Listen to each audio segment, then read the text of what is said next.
SEBI and the NSE IPO delay.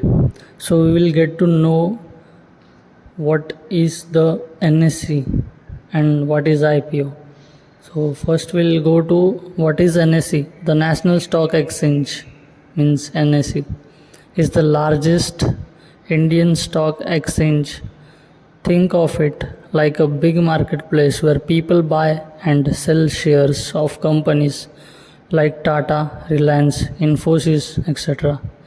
It was started in 1992 and is crucial part of how the Indian stock market works today. Unlike listed companies like Infosys or HDFC Bank, which are publicly traded, NSE itself is not yet listed on the stock market. That means you can't currently buy or sell NSE shares on the market. Even though it's one of the most powerful financial institution in India. So we'll know about the IPO. What is an IPO? An IPO, initial public offering, is when a private company decides to go public by selling its shares to regular investors. Once a company goes public, its shares are available on the stock exchanges for anyone to buy or sell. NSE has been planning its IPO for several years.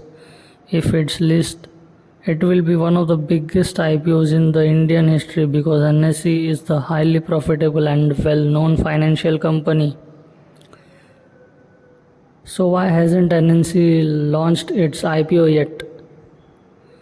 This is where the delay comes in. The Securities and Exchange Board of India, that means SEBI, is the government regulator that oversees all stock market activities in India. NSE cannot unless SEBI gives it green signal. The NSE IPO has been delayed for several years due to several issues. The number one, past governance issue. There was a concern over how NSE was being managed. The most serious one was the co-location scandal, where some traders were allegedly given unfair access to NSE trading service, helping them gain an advantage over others. This raises serious question about fairness and ethics. And number second, pending investigations.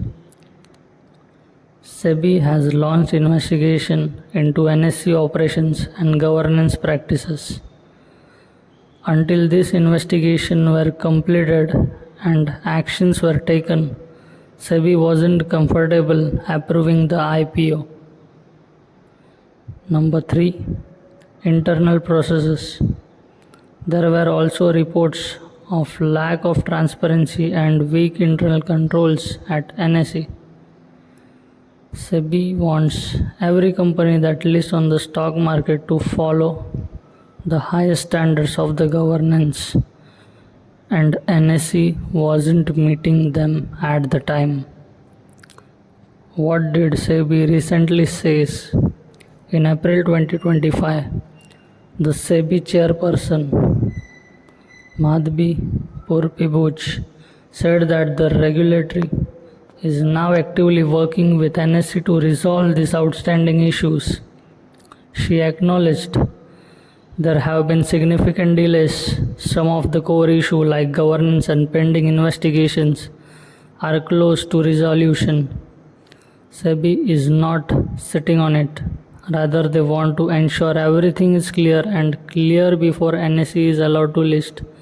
That's a big signal because suggests NSE's IPO might finally happen soon, possibly in 2025 or 2026. Why is SEBI being so careful?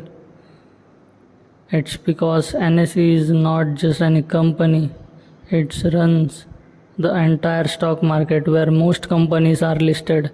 If the stock exchange itself doesn't something unethics or lack transparency, it can affect investor trust, India's global image as a fair market, the reliability of entire financial system. So SEBI wants to set an example. Even the biggest player must follow the rules. What could NSE IPO means for investors? If and when NSE list, it will likely attract massive investment. Regular investors will finally get a chance to own shares in NSE. It might create huge demand during the IPO. Many expect it to be oversubscribed. It could also boost India's financial sector by showing that reforms are possibly even at the top level. SEBI's caution approach is not about holding NSE back, it's about making sure India's stock market remains clear and fair. Once the issue are sorted and the IPO is allowed, it will be a huge event in the Indian finance history. If you are interested in stock market investing, this will be one of the biggest IPO to watch.